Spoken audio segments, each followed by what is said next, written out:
Does a brick in the mouth prevent vampires? Well, the internet says it's true. Well, hello again. Welcome to The Internet Says It's True, a podcast where every week we learn something that sounds like I made it up, but it's really true. And I'm part of the WCBE podcast experience. My name is Michael Kent. Thank you so much for joining us, and I hope you stuck with me through last week's ChatGPT episode. If you didn't hear it, the entire episode was written by AI, and I have to say, I actually felt horrible about that. I felt like by not writing the episode myself, I was sort of like cheating the listeners. I promise I won't be doing that again, and this episode is 100% researched and written by me. No robots. It's a lot of hard work, and one of the ways you can support that work is by becoming a Tizitor. That's the new name I'm calling my Patreon followers. The internet says it's true anagrams to Tizit, T-I-S-I-T. So that's how a lot of my files are named, Tizit. So I thought it would be fun to call my supporters Tizitors. So welcome back, Tizitors. For those of you who are already getting the bonuses there, you can join at patreon.com/Michael Kent, and you can join for only $1 a month, all the way up to $1 million a month, at which point I will name the podcast after you and possibly one of my dogs. Once again, that's patreon.com/Michael Kent. Go check that out. You can also get merch at the Tizit website. That's theinternetsaysitstrue.com. And all Patreon supporters get 20% off of the merch. Today's episode is a really fun one. This story came out in 2005, but the story really takes place in 16th century Italy. It was the mid-2000s when the archaeological superintendent of Veneto in Italy promoted a research project on mass graves. They were on an island just northeast of Venice, Lazaretto Nuovo. A few years ago, Jack White had an album and a song called Lazaretto, and I remember Googling it then. It's a word for an annexed area for isolating undesirables. In the ages of plagues, it was necessary for people to be quarantined to these islands, but they used them for criminals and those deemed to be... Lazaretto Nuovo was the second Lazaretto in Venice. It literally means new Lazaretto, as opposed to Lazaretto Vecchio, meaning old Lazaretto, an older and much smaller island that housed plague victims in the 1400s. Lazaretto Nuovo was a larger island, around 22 acres of land. It was established in 1468 when the Venetian Senate decided there needed to be more space to quarantine those affected by plague, and the old Lazaretto wasn't big enough. It remained as a health quarantine until the 1700s, when it started being used as a military fortification to protect the Venice Lagoon. It stopped serving any military function in the 1970s, but now the island is opened for archaeological and educational tours. It was one of those archaeological studies in 2005 that our story starts to take shape. An archaeological dig had discovered a mass grave from the plague. Hundreds of skeletons were discovered, but one in particular raised the eyebrows of researchers. A skeleton with a brick firmly placed in its gaping open jaw. There were no other bricks nearby. It wasn't a coincidence or accident. It was evident to the scientists that this brick had been deliberately placed there, so they set out to find out why. They were first looking at why those graves were there to begin with. The first Black Plague tore through Europe in 1348, and Venice was hit incredibly hard. They responded with these two lazarettos, the old one in 1423 and the new one in 1468. The new lazaretto also acted as a quarantine station for people coming to Venice from the sea. They could be checked for symptoms of the plague there before being allowed to come into the city. There were two additional plagues that hit Venice, one in 1576 and one in 1630. Most of the people who were sent to the island with plague never left. That helps to understand the mass grave, but not the body with the brick in its mouth. By measuring the bones, they could tell that the person was a woman who most likely died in her 60s. The researchers started looking around at burial practices around the world from that time period, and that's where we find out about the Shroud Eaters. In German folklore, the Nachtzerrers, or Shroud Eaters, were a very particular type of vampire. They're a little different than the normal vampire we hear about. They don't become a vampire from being bitten or scratched by one, and they don't spread their vampirism to other people. But it's related to communicable disease. The first person to die from a plague is said to become a Shroud Eater. They were called that because they would begin by eating their own burial shroud. Then the shroud eater would feed on their own body. Finally, their loved ones and family members would become weak or die as the shroud eater was feeding on their life force from the grave. I found a couple other sources that said shroud eaters were created when a death occurred from suicide or by accident.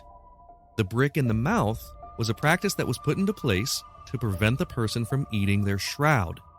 In the case of the body recovered in Venice, it's believed that the body was not initially buried this way, but exhumed and reburied with the brick. The likely explanation for this is when the body was uncovered, it was seen that the burial shroud had a hole around the mouth area and was assumed to have started to eat the burial shroud, and thus deemed to be one of these vampires. Another thing that would have clued them toward vampire is that parts of the body were thought to have continued to grow, like fingernails. The brick in the mouth would, of course, prevent the body from eating more of the shroud and would protect other people from losing their life force. Of course, all of this sounds pretty crazy, but there's a logical explanation for much of it, and we'll talk about that after a few words from our sponsors. I want to tell you about a new sponsor that I'm really excited to be working with. I'm not sure if you've tried CBD products, but they really have improved my life personally. It's a hemp derivative that helps me sleep, especially in hotels and on the road. Adventru is a company you're going to want to know about, because who doesn't love a night of restful sleep? I'm telling you, I have one of those beds that sends a sleep score to my phone in the morning. When I started having a CBD gummy at night, my sleep score went up 10 points. Adventru is a brand new hemp company bringing you all-natural, high-quality hemp products. If you're trying it for the first time, or you're an experienced user, they've got the answer to help you sleep. They're called Drift Gummies, and they're made with all-natural ingredients and popular hemp compounds like CBD and CBN. They've got valerian root and lemon balm in them. Drift is flying off the shelves, and I don't want you to miss out. So go to adventru.com, that's ADVENTRUE.com, and enter promo code WELCOME15 to get 15% off your first order. Once again, that's adventru.com, or just visit the link in the show notes. If you love listening to this podcast every week and you want to show your support, that would mean a great deal to me. You can do that by becoming a Patreon member. We've got members at all levels, whether you want to pledge $1 a month or $10 a month. Just think about the value that you receive from this show. And if you like the histories and the stories that you learn about, or the jokes that you hear, and if you think that they're worth it, consider signing up. For that, you get every episode ad-free and a week early, access to bonuses like the unedited videos of the guest appearances, and 20% off all merchandise. You can sign up today at patreon.com/Michael Kent. That's patreon.com/Michael Kent. There was a time that humans used 100% organic products as healing balms and moisturizers for their skin. Well, I've partnered with an awesome company that wants to get back to those times. Fatco sells organic and responsibly made tallow-based skincare products. For centuries, humans used tallow in skin moisturizers and healing balms, but unfortunately, the topical application of these fats seemed to stop around the same time that animal fats stopped being considered part of a healthy diet. A lot of modern skincare products do more harm than good by stripping your skin of its natural oils. Let's change that. You can try them out now at fatco.com and get 15% off your order by using my promo code INTERNET. Go to theinternetsaysitstrue.com/deals for the link.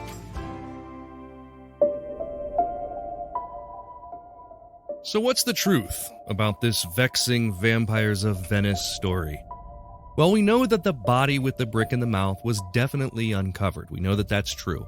And most accounts point to the brick not being there by accident, though some theories do state that it could have happened when dirt was being moved around on the island. I mean, this is an island that's been purposed and repurposed so many times. Lots of buildings were built and demolished through the years. Most seem to think that the vampire story is the likely explanation for the brick. Of course, there's no evidence that anything like a vampire exists, but the folklore and the ancient beliefs are very true. There's an ancient book, De Mascatione Moratorium in Tumulius from 1728. I'm sure I just butchered the pronunciation, but it translates to On the Chewing of the Dead in Their Tombs. It's quite literally a scientifically worded dissertation by Michael Remft of Germany about this phenomenon of shroud eaters. We know that science evolves and improves with time, and before we knew how bodies decompose, it would make sense that when a body was dug up, the mouth would be the place that would show signs of decomposition, which would then affect the burial shroud in that area. The brain is the first organ to decompose, and if insects and critters, this is gross, were to have access to the body, that would be a pretty easy place for them to enter. Critters and insects also help to understand the idea of a shroud eater feeding on its own body. Now, I already mentioned how they thought that the nails continued to grow. It's just another case of people not understanding the science. What really happens is the skin sort of shrinks up and makes the nails look longer. And the same happens with the mouth to make the teeth look longer and open. And there's this idea of the vexed family and loved ones, right, that we talked about. Remember, we're talking about the age of the plague. And if you had the plague and you lived near people, there's a good chance that they would become sick too. And there were some really backwards ways of thinking about health back then. In the age of the plague, people were told not to bathe. This is before people knew about germs and bacteria. So it would make sense that they would see family members of the sick also getting sick. They would see these corpses with their long nails, hair, and exposed teeth and just assume that these were the signs of a shroud eater. So this ritual of blocking their mouth with something like a large rock or a brick was born. According to Matteo Borini, an anthropologist from the University of Florence, quote, "To kill the vampire, you had to remove the shroud from its mouth, which was like its food, like the milk of a child, and put something uneatable in there. It's possible that other corpses have been found with bricks in their mouths, but this was the first time the ritual has been recognized," end quote. So, while the internet says it's true, remember that there's no such thing as a shroud eater, just stupid humans who didn't know any better, and those of us here to tell the stories 400 years later.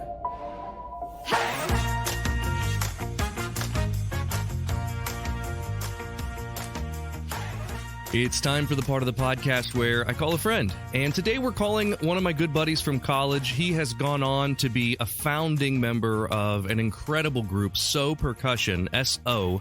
They're a New York-based touring percussion group who has performed in Carnegie Hall and many other famous venues literally around the world.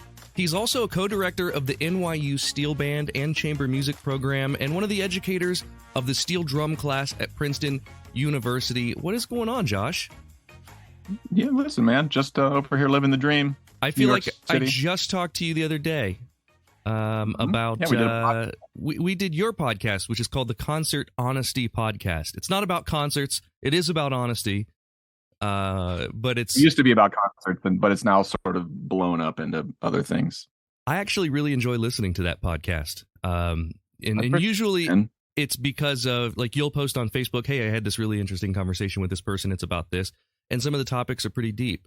We talked about a lot on the upcoming one. As a fellow podcaster, I will say that I'm very envious of your podcast. The internet says it's true, that I'm honored to be a guest, but you have really gotten on some radar. I think you were on NPR, right? Yeah. Like a podcast to listen to. Like, you've done a great job of being very consistent and in producing these shows. And my podcast is sort of like, when I talk to somebody I like to talk to, I put it out. So like NPR has no idea that I exist, which thank you. I appreciate the kind words. And I would love to do a podcast like yours where it's a little bit more free range and we can just talk and get real. Mm-hmm.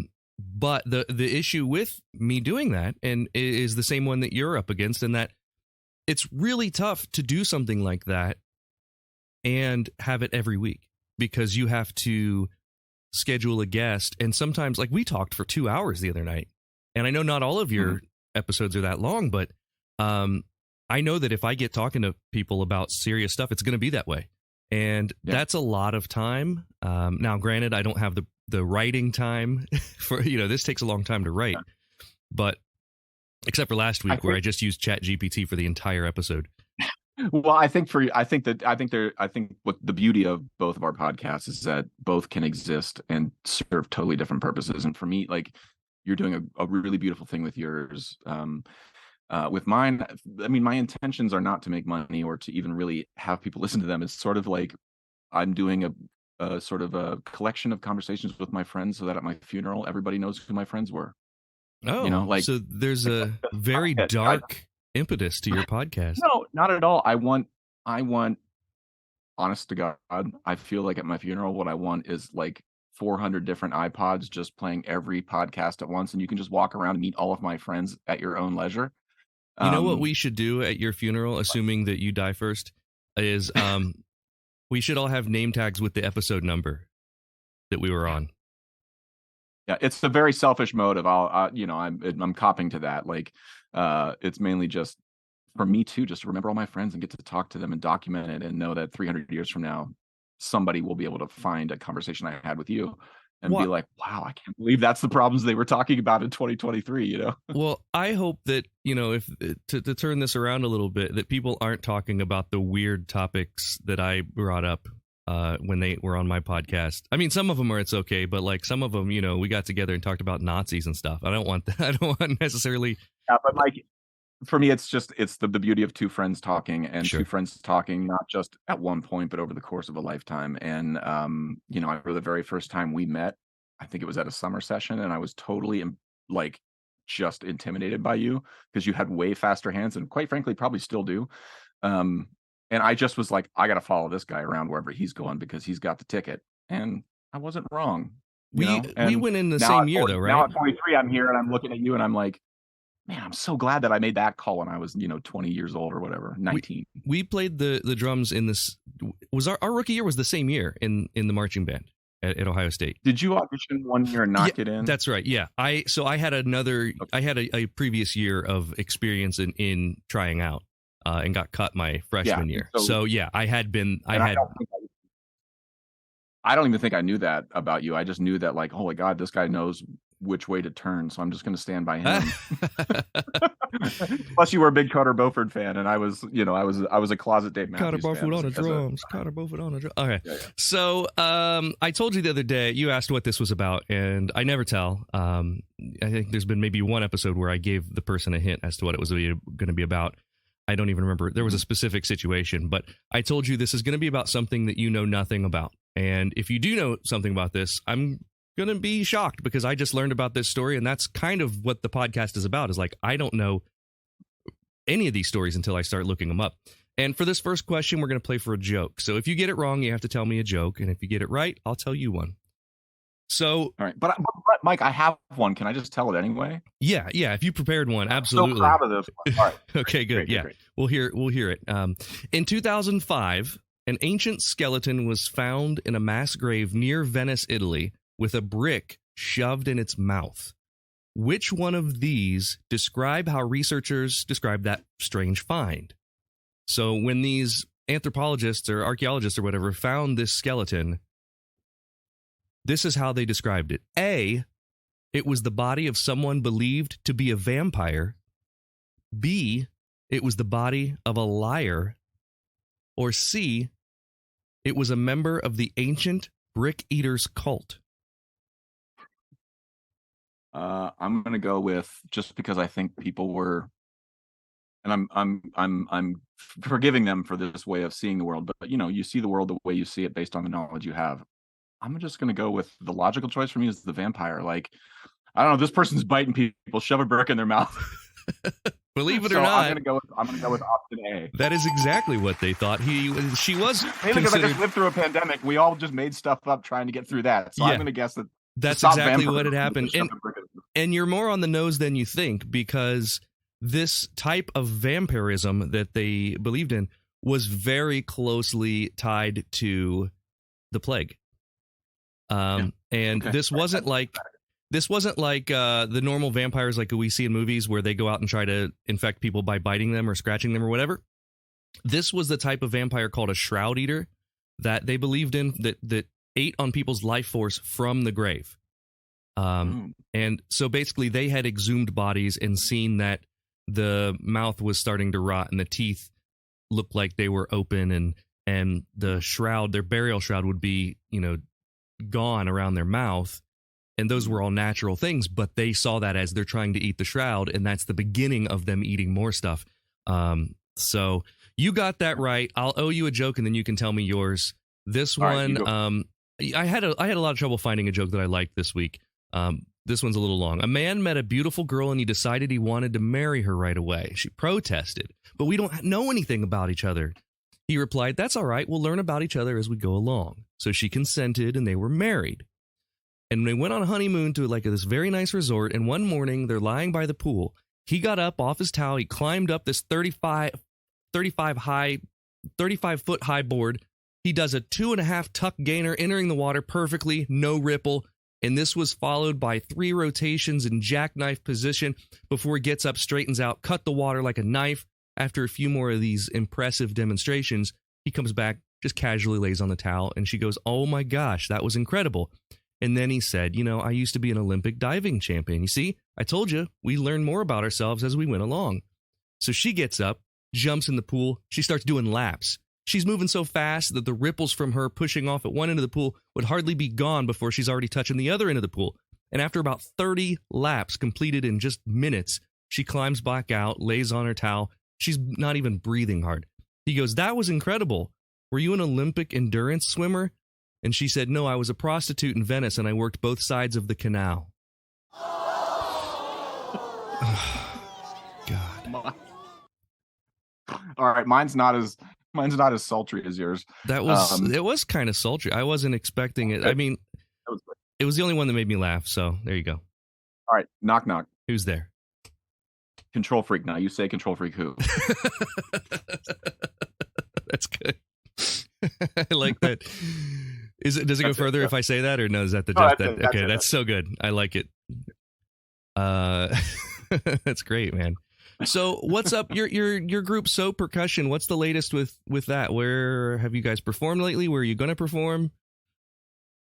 We did a tour in Europe right before Christmas. We were in Germany, in Barcelona, and then in London. And we were touring the show with a singer-songwriter named Caroline Shaw of this new album called Let the Soil Play Its Simple Part.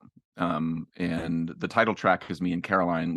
I play steel drums, which is something I started doing when I was in high school, and she sings this text that she wrote. But there's 3 other duets.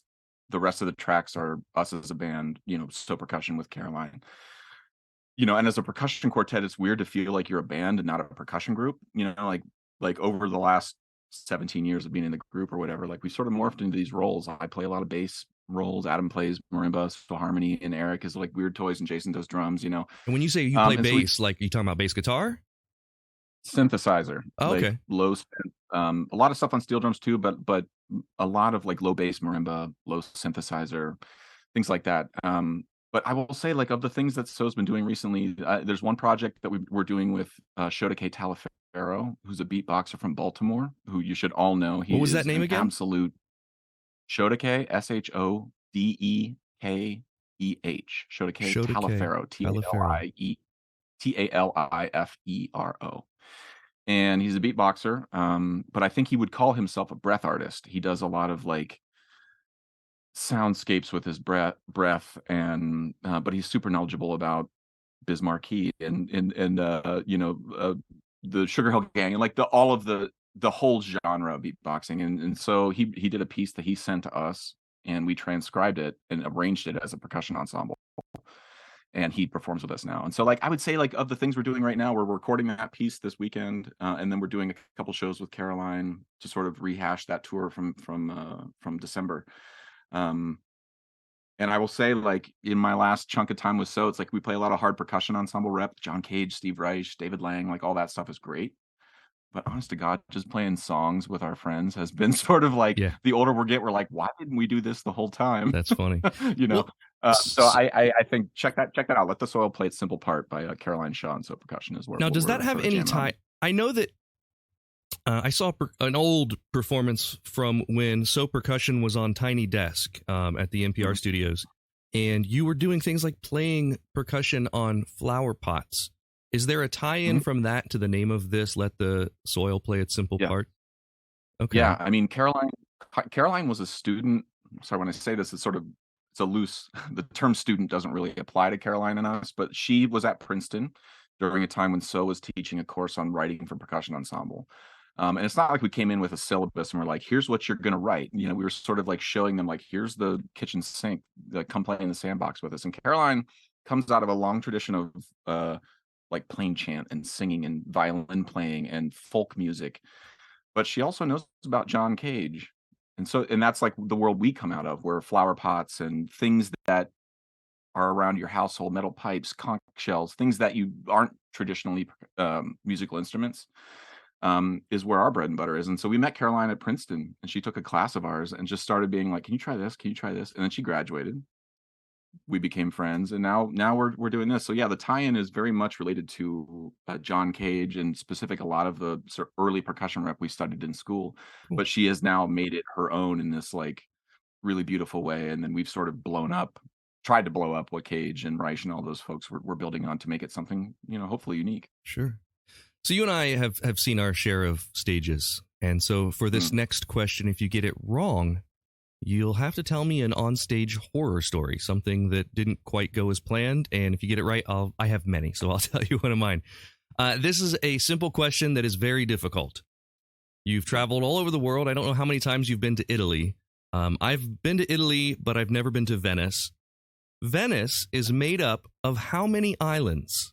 There are 3 options for you here. A, 6, B, 118, or C, 28. So your options are 6, 118, or 28. I've never actually been to Venice. My instinct was B, but I'm gonna say, there's an old saying: "When in doubt, Charlie out." I'm gonna go with option C, 28. So when in doubt, Charlie out was like, when you do the standardized testing, and there was a D, and it's like studies had shown that the people that made those tests made C like the most popular answer all the time. In this case, you should have chosen B, because the answer is B. You should have gone with your gut. Okay. All right. Well, my instinct was on par. That your instinct was on par. So next time, go with the instinct. Yeah, it's 118. It was the application of those instincts that was really where I tripped up there. Yeah, unless you count Charlie out of 4, but Charlie out of 3 is B. So Bravo out doesn't really have the same ring. Yeah. All right, so now I got to tell you the story. Well, yeah, but first, I just read that. I thought this was interesting. Those 118 islands that make up Venice are connected by 400 bridges and 170 waterways. And, like Venice is like the streets are water and they use gondolas but they actually don't have cars in the inner city of Venice, and they don't have roads for those cars. So it's a weird thing. I saw pictures of like trucks being lifted onto boats to load their wares into the city, which I had never thought about something like that. But apparently that's a thing that happens. I don't know if you've done this much digging, but like, how has things like global warming? I mean, we sometimes when you hear about global warming, you're like, well, New York and Florida is going to be underwater, and like I don't know enough about any of that stuff, but like Venice is like, they're all rivers, so like what, or canals, so like how has it affected them? It's a great question. I don't know. I do know that there are studies going on how to keep Venice from sinking, because the whole city is sinking. It's sinking very slowly, like a few millimeters a year. So over in the last since 1900, it sank 2 inches total. So it's a very slow, but they've been doing things like shoring up, putting stuff, really heavy weights in the ground underneath buildings to try to compact the earth, which to me, that says, that's going to make that building sink faster. But I don't know anything about geology or whatever. So, all right, I want to hear about your onstage horror story. All right. I will say this. I have many, and they're all, on the spectrum of, first degree murder and third degree manslaughter in terms of things that I'm cobbled on stage. Like, I don't know exactly where this falls. I have something on all the spectrums, but coming out of the pandemic, one of the first things that So Percussion did was play a concerto by David Lang with the Cincinnati Symphony. And that was on the second half of the show. The first part of the program, there was some other rep, and then So came out and played along with the orchestra, being conducted by this conductor named Louis Longret, and it's this music by Jean-Baptiste Lully, who is a composer and a French conductor, I think from the 1700s. I'm terrible with dates. This piece called the Bourgeois Gentilhomme, the Bourgeois Gentleman, and there's tambourines, and it's a little bit like Monty Python. I think if you're like like picture the coconuts sort of like in the background, right? Like that's what Jaunty, the percussion sort they of would say. Yeah, that's what the percussion stuff is sort of evocative of. But there's one instrument called the Turkish crescent, or also called the jingling Johnny. And what it is a big long staff that has this huge like head on the top of it with all these bells and metals and ringy things, and you just stamp it on the ground. And what would happen in Turkish armies, they would have like hundreds of these, and there'd be a whole wall of it, and it would just be Uh, Frightening. like just banging it into the ground to like freak the Yeah, that's hell scare out the of the crap out people. of it. Yeah, Right, yeah, right. absolutely. But it's now sort of like morphed into this instrument that is a color within this music. Well, the parallel here is Jean-Baptiste Lully is also a composer who died of gangrene of the toe Okay. because he conducted with a big staff, not a jingling Johnny, but he conducted with a big rod, and he would stamp it into the ground so the orchestra heard the time. Well, he jabbed himself in the toe and got gangrene and Wow. died. Wow. Now, I'm playing this Turkish crescent. I'm coming out of the pandemic being like, we are back in person. There's people here. Like, we survived. And I'm banging this jingling Johnny on the ground, and it comes apart slightly. And when I slam it back down to the ground, it catches this part of my hand like and like the webbing between your thumb and your finger, and cleaves it all off.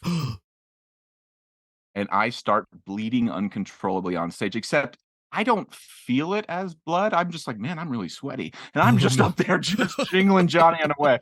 And I look down, and there's a pool of blood like at the base of this thing. It's covered in blood, except I had already reached, like, the piece ends and the audience is going crazy. And I reach up to shake the hand of the conductor, Louis, and I shake his hand and just smear him with blood. Oh no. And just the look of horror on his face. And I'm like realizing in real time that it's not sweat, it's blood.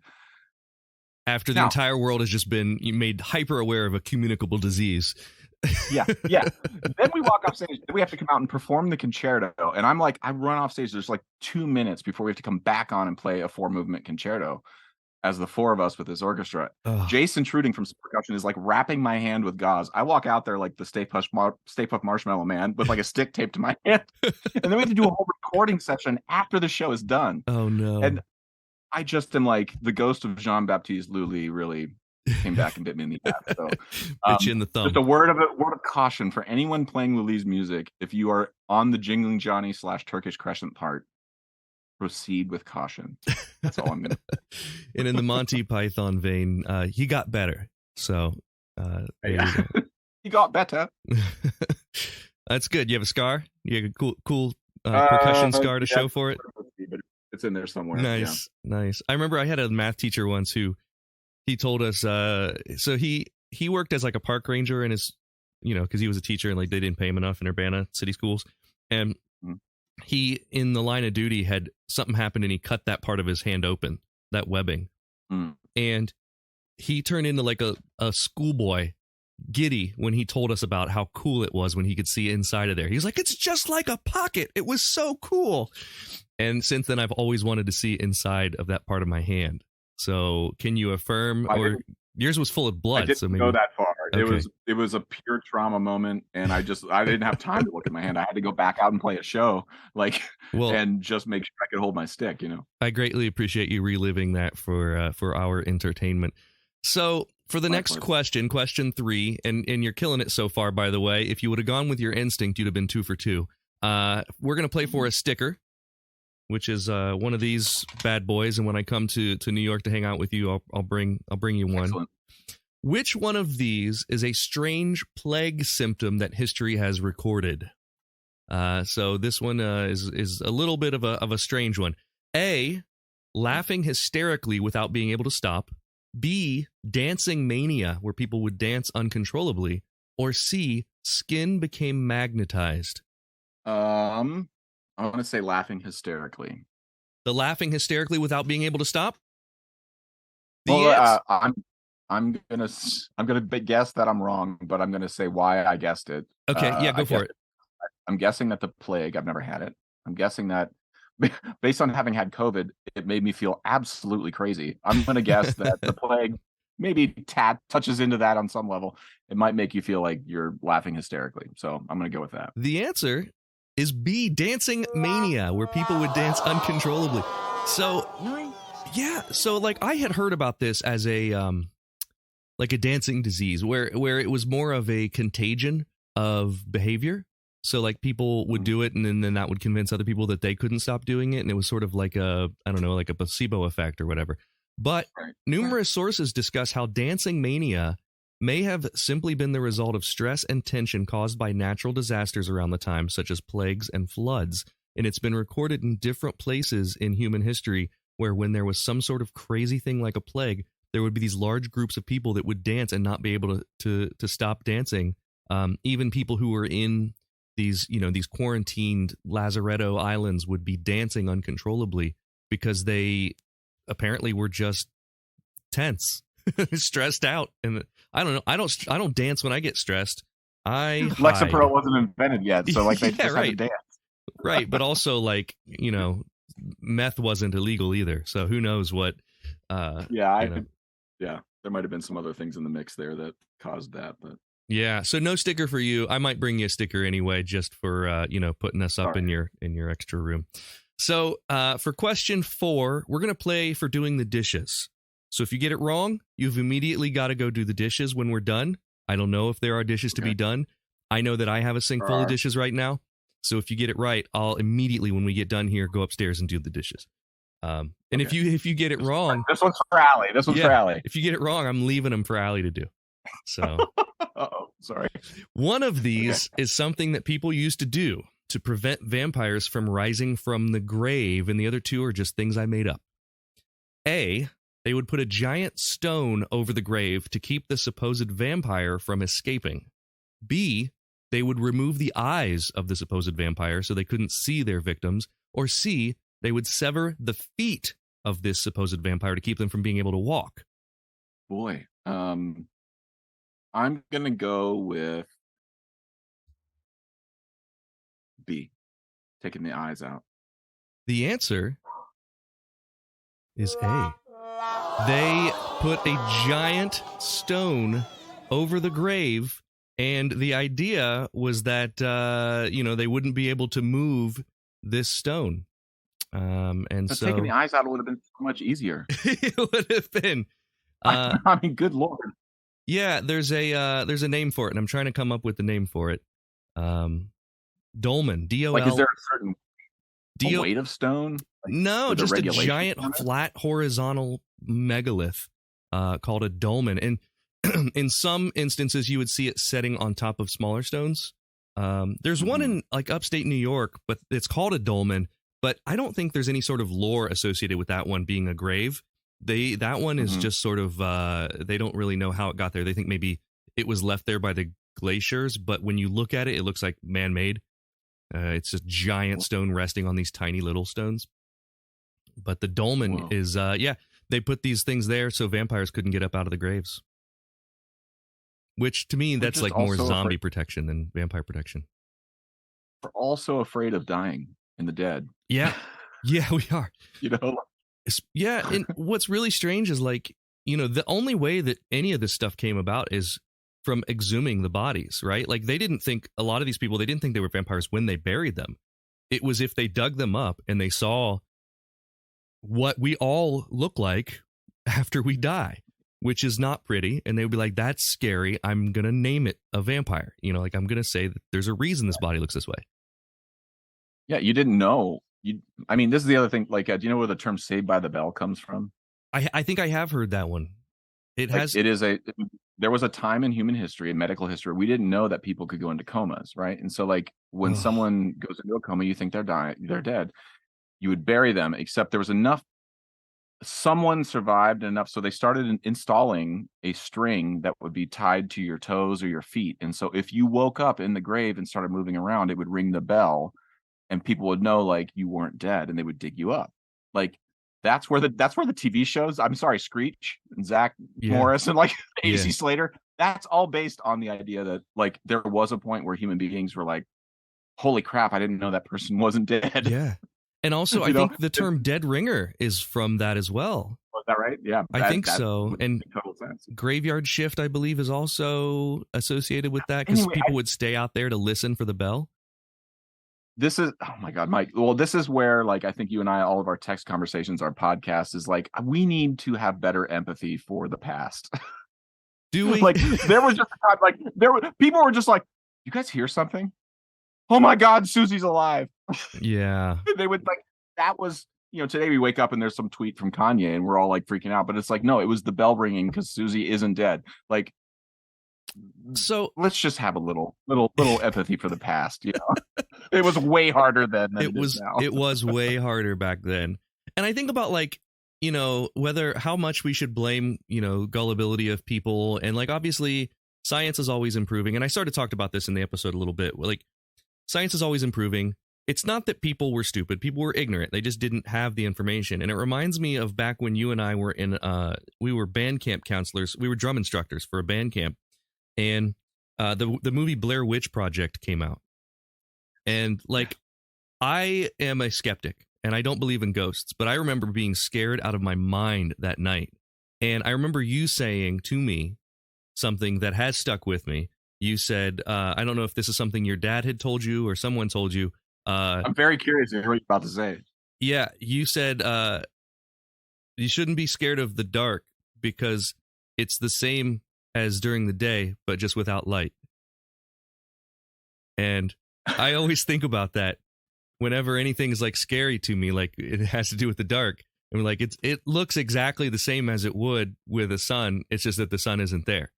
And I also think at 43 now I would just put an addendum onto that phrase of like if you're watching a movie like Blair Witch Project or Friday the 13th, just know that all of those characters, when they go cut, there's a craft services table with like chicken wings and lo mein, like right on the other side of that camera. So like Jason Voorhees is definitely pounding some Chinese lo mein after his take. That's true.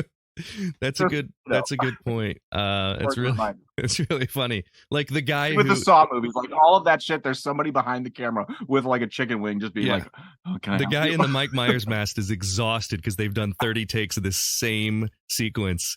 And he's so a vegan tired. And needs a smoothie made by some poor assistant on the set who just was like, I can't make the. How do I make Michael Myers a smoothie? He can't wait to hear cut so he can call his agent and complain. Right. Anyway, just if it makes you feel any better watching horror movies, like it does, and it's weird because I don't really remember being like scared of stuff like that, but I remember that. I remember definitely being scared, staying in the woods in a cabin the night, and I didn't know what Blair Witch Project was about before we went. It was just playing, and so we went and saw it. And I definitely remember, being scared. As a 43-year-old man now, like watching a lot of the phenomenon in media and entertainment, like it was the first version of a hoax reality. Yeah, it was the first found footage horror movie, and all of the Paranormal Activity, all of those came from. I mean, it was the first mainstream. I'm sure that existed, but it was the first one that was in theaters and mainstream theaters for people to see and consume. Right, and it's just really fun to sort of be of a generation that was in that in real time, and now are seeing the spinoffs happen. And anyway, man, there are some great ones I've seen, like the Paranormal Activity and VHS, and some of those are like just really great, scary movies, and I dig it. So you've done horribly on this podcast, Josh. You have gone 1 for 4. You've gone 1 for 4, but the next one is all or nothing, right? So this was for all the marbles. All right. If you get it wrong, I'm never asking you back. If you get it right, I'm happy to have you back. We'll do it again. Here's the question. This is an open-ended question. What is a superstition that you personally have?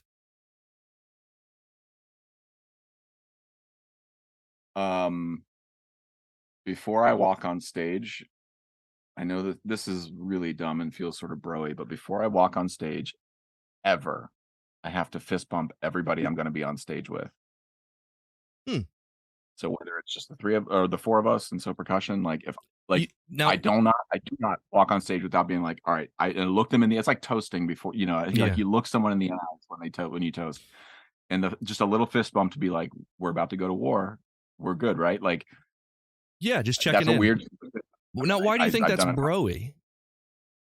I don't know, the fist bump and just the idea. I think the pandemic stopped the fist bump from being broy, because now a fist bump is much more universal, right? Like everyone can fist bump now. Well, but the fist bump, I mean, I'm also a big handshake guy, and then the pandemic killed that. I love handshakes. Do you? That's like where I learn so much about people based on their handshakes. But the fist bump, superstition wise, It has to be a fist bump. that one that stuck with me. I have a hard time walking on stage. Well, that's a correct answer. So we'll give you that one, and you'd be.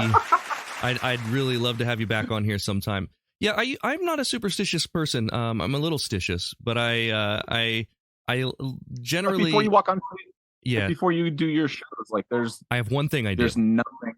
No, what do you do? It's a vocal warm up. It's a mouth warm up. So I warm up my plosives. I say P's, T's, and K's, and I do it both as a mouth exercise and a brain exercise. So I do 5 of them, 4 of them, 3 of them, 2 of them, and 1 of them. So I go, and then I. Then I alternate PTK, PKT, PTK. Just the sounds, not the no vocalization. Just I do that, and I guarantee physically it's not doing anything, but I think mentally it gets me in that headspace that I'm about to perform. I used to do all kinds of stuff like push-ups and jumping up and down to try to get myself like super excited. And I've found like none of that makes a difference. The P's and T's and K's, if I don't do it, I feel like I just came in off the street and I don't know what I'm doing. So it's a weird buffer between outside and inside. But that's like you. But what you're describing is I mean, I would push back and say that your warm ups actually do help what you're doing. The thing about how I describe a superstition is that it actually does nothing to the performance other than a placebo effect. Yeah, possibly. I don't know that it does anything. You touch all the corners of the door before you walk. Oh yeah, totally. Like whenever that has nothing to do other than a sort of mental dopamine hit. I don't know if you remember this, but in the days of Ohio State marching band, I would drink a pregame Coke, and I did that for every home game that I marched in. I drank a pregame Coke. And it didn't matter. And I would do this in the morning. So I didn't, when it's a noon kickoff, we were there. Like I'm drinking that Coke at like 7 a.m. It didn't matter to me. I just had to. I only had 2 years of that with you, so I don't know how that morphed over the 5 years of your time there. But yeah.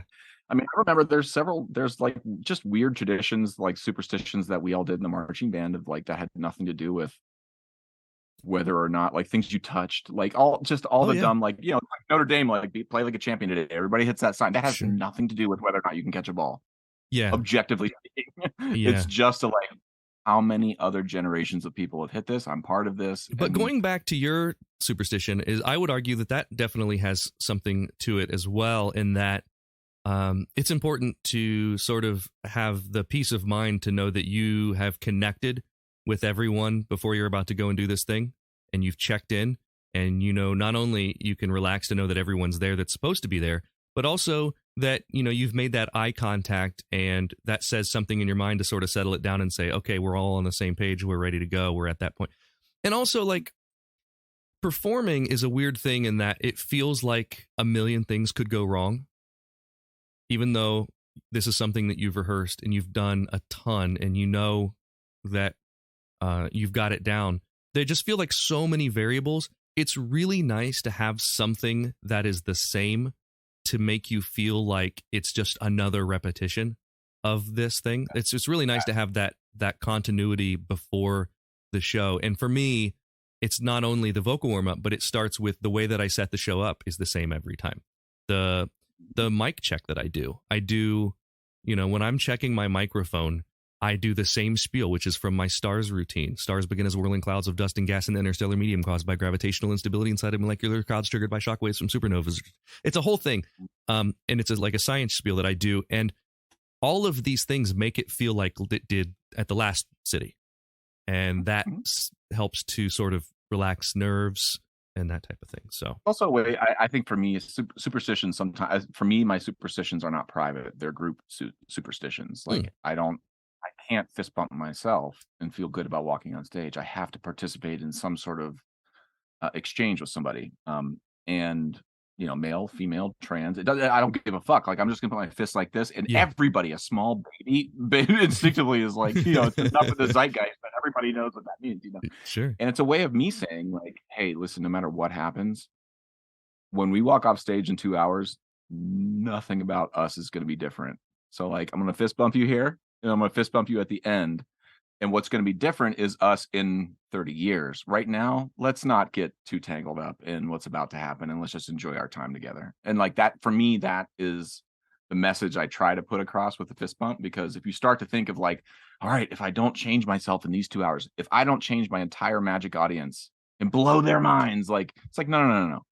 The evolution of Mike Kent is thousands of shows over the course of your lifetime where you've moved the ball an inch forward every time, you know? And I think as a musician playing with people, as an artist, as a magician working with people change slowly. And so like, and you do too. I do. So let's just fist bump. We'll get through tonight. See you tomorrow. Absolutely. I'll do this again tomorrow, you know? So, well, anyway.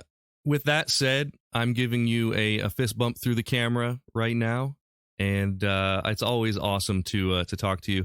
I want everyone to go check out So Percussion, for one, which is sopercussion.com. That's S-O, Percussion. If you're in the area, they will be playing at the Kennedy Center on January 30th. That's with Caroline Shaw. That's what he spoke about a little bit earlier. You can check that out. Also, please don't forget to listen to the Concert Honesty podcast. You can just hear a lot of really great conversations with a really wide range of people.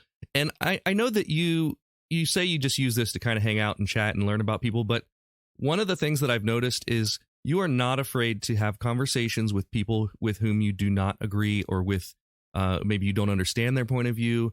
You understand that talking about it is the best way to learn. And I really, that's what I like about it, is I always hear something in which my beliefs are challenged. And I love doing that, because this show is all about, you know, I love learning new things. That's why I started doing Thanks, this. Mike. I appreciate it. And I think your diagnosis is spot on. If I want to be understood by the world, then I need to demonstrate understanding to the world.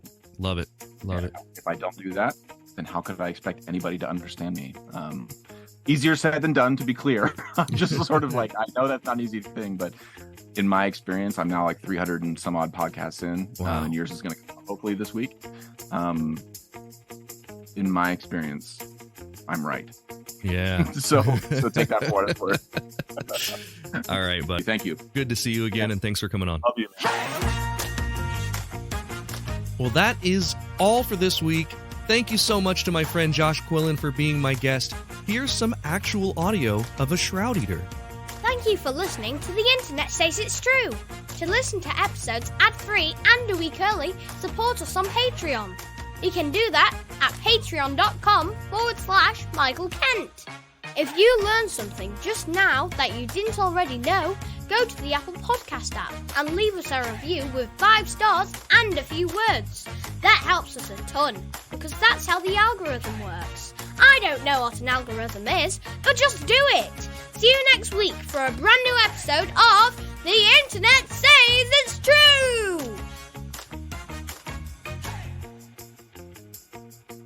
The Internet Says It's True would like to thank the Patreon subscribers whose monthly contributions help to make the show possible. Dallas Ray, Sean Brown, Bryce Swanson, Eugene Anderson, Matt McVeigh, Jim Martin, Joanne Martin, the show's official Emperor Kick Track. The show is written and produced by me, Michael Kent. The theme song is by Finite Music Forge. All audio clips in this episode are used for education and commentary and used under Fair Use Title 17 USC Section 107. You can listen to past episodes by searching for The Internet Says It's True wherever you get your podcasts, and you can see bonus content at patreon.com/Michael Kent.